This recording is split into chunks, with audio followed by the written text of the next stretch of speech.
बहुत समय पहले की बात है। एक गांव में धनिया नाम का एक धोबी रहता था। उसने एक गधा और एक कुत्ता पाल रखा था।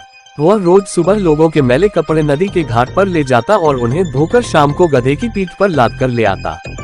दिन भर थका होने के कारण धोबी को रात को बहुत नींद आती थी।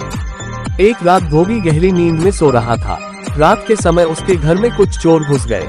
बाहर एक छप्पर के नीचे गधा बंधा हुआ था और उसके पास ही एक कुत्ता बैठा था। गधे ने कुत्ते से कहा, देखो भाई, घर में चोर घुस आया है। तुम इस घर के चौकीदार हो। तुम्हारा कर्तव्य है इस घर को चोरों से बचाना। अब तुम जोर जोर से भौंकना शुरू कर दो ताकि मालिक जाग जाए।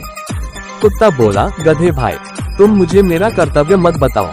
मैं रात दिन घर की रखवाली करता हूँ, फिर भी मालिक मेरी ओर जरा ध्यान नहीं देता। इसलिए मालिक का थोड़ा बहुत नुकसान होने दो ताकि उसे मेरी कीमत का पता चले।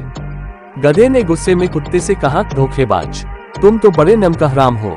कुत्ता बोला, तू बड़ा वफादार है मालिक का। मालिक और नौकर दोनों को ही अपने अपने कर्तव्यों का ध्यान रखना चाहिए। जब वह मेरे पर ध्यान नहीं देता तो मैं ही क्यों उस पर ध्यान दूं? वह तेरा बड़ा ख्याल रखता है, तू ही उसे जगा दे। कुत्ते की बात सुनकर गधे को बड़ा क्रोध आया और वह जोर जोर से धेचू धेचू चिल्लाने लगा। धोबी गहरी नींद में था, परंतु गधे की आवाज सुनकर उसकी नींद टूट गई। धोबी को बहुत गुस्सा आया। उसने एक मोटा डंडा उठाया और बाहर आकर गधे पर पीटने लगा। उसने गधे को डंडे से खूब पीटा। गधा अधमरा सा होकर धरती पर गिर पड़ा। कुछ समय बाद जब गधे को होश आया तब कुत्ते ने पूछा, क्यों भाई गधे, क्यों गहरी नींद सता रही थी? गधे ने उसकी बात सुनकर कहा, नहीं कुत्ते भाई, अब मैं समझ गया कि जिसका काम उसी को साजे, दूसरा और करे तो डंडा बाजे। स्टोरी अच्छी लगी तो प्लीज लाइक और सब्सक्राइब।